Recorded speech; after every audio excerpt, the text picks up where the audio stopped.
1 year, we were able to pass like $1 million of pipeline over to our sales team. And so I think it's then saying the support team doesn't just solve issues and unblock revenue, you actually pass pipeline as well.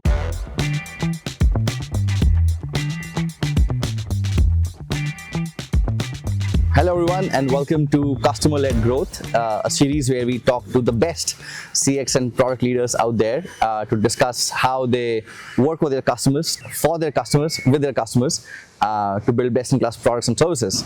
Today I have a very special guest, the great and powerful Lauren, who helped scale up the support operations team at Loom from 12 employees to all the way to $1 billion acquisition by Atlassian over her 7 years there.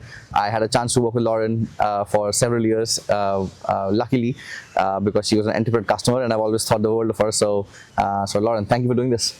No, thank you. Very kind introduction and happy to be here. Cool. Right. So Lauren, so to get right into it, what were some of the most surprising insights in like scaling the support and services org and just like company scaling over that 7-year journey? I think if I go back to our founder, Joe, he would always say from day one, like build for 10x. And so I think we've always had that mindset early on is when we're at 1 million ARR, we were planning for 10 million ARR. When we're at 10 million ARR, we're planning for 100 million. Now we've surpassed that, we're planning for, an ambitious number of $1 billion. So I think it's that mindset of your customer needs don't change, but the complexity behind it does change. And so it's just keeping pace with that has been the, I think, fun operational challenge through it all. Well said. But I'm curious, like, would love to know the story of the evolution of feedback loops and the different chapters of that as like the product evolved from like thousands of users to millions of users and found this incredible PMF.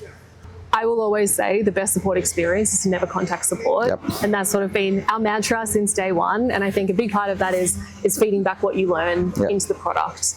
And so from a scale perspective, I think how I think about it is sort of 3 ways. You need to have the culture set up around it. You need to have your rituals set up.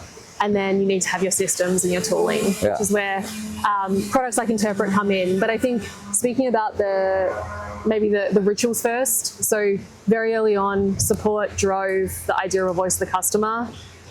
Our CPO or our VP of product at the time used to call it her monthly truth serum. And she was just like, hit me, I want to know the good, the bad, and there was a lot of, bad is not the right word, but there was a lot of frustrated users, but product was so open to hear it. So I think it was building that culture early on, building the rituals and making it a 2-way street. So making sure, I think like when we hand over our voice to the customer every month, there is also a column for accountability where product has to say accepted, rejected, planned, implemented. And I think it makes it more of that. It's not just support sort of spraying feedback to product. It's product also, committing or speaking the same language. And I think maybe speaking more about the cultural side of it, I think, as I said earlier, like the most value a support team can add to the business is latching onto those insights and feeding them back. And I think it's getting support involved early on to actually understand and be like acting like business owners and speaking the same language and understanding why something isn't being implemented. And then I think the third thing and what sort of underpins it all is the systems. And so as we mentioned at the start, we connected very early on, and I didn't know Loom was one of the first customers, if not the first customer of Interpret, and having all your feedback coming through one platform is critical, but I think the most important thing is having it all connected to your back end and having revenue and all of your customer data behind it as well.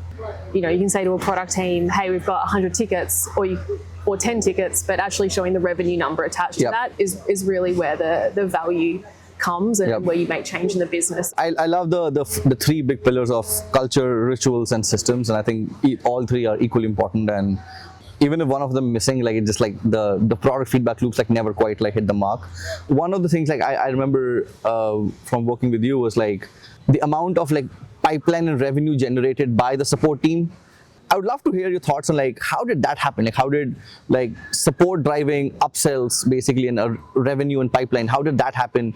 When we gave feedback and when support made impactful changes, we would then link it back to this feedback we provided actually meant that 200,000 more videos were recorded per week. And then that obviously has a direct impact on the business that you can say came from support. So I think that was one of them. But I also think another thing is I always think about for example, we've made a business decision to support free customers at Loom. Right. And that's because video is a new behavior, Loom is a new behavior, and it's important to us to support free.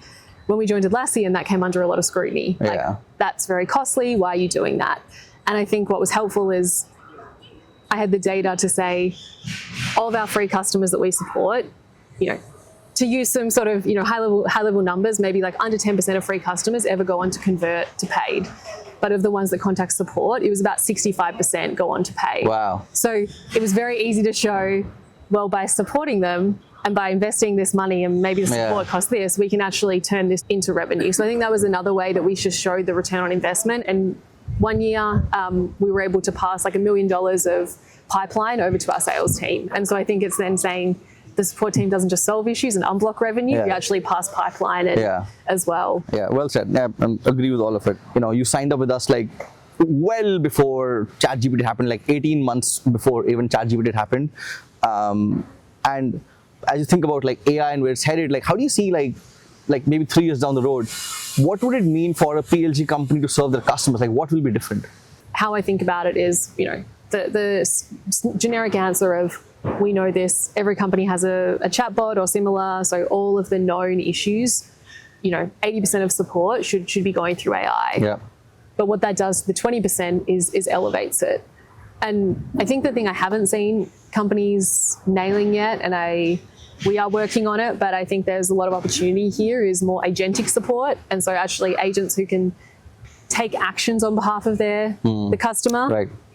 And also proactive support. Yeah. And so there's really no reason now that if you have an issue that you need to, find out how to contact support, write in a ticket, download your logs, attach your logs, record a video of it. Like you just shouldn't have to do that anymore. Right. And then I think the other thing is how support teams sit in the business. So it is going to change. So a support department won't necessarily be a support department. I think it'll be more of a customer engineering function in the coming years. And we spoke earlier at Loom, our support team actually sat under the product function, which is an intentional decision. Yeah. Because at the end of the day, like support teams or customer engineering teams, they are the ones that are accountable for when the product fails. Yeah. A ChatGPT isn't going to get on a Zoom call at 2 a.m. if a deploy fails, but a support team still will. Lauren, thank you for doing this. It's been a pleasure. Thank you for working with us for the last several years. It's been amazing and an honor to work with you and learn from you. And thank you again for doing this. Thank you.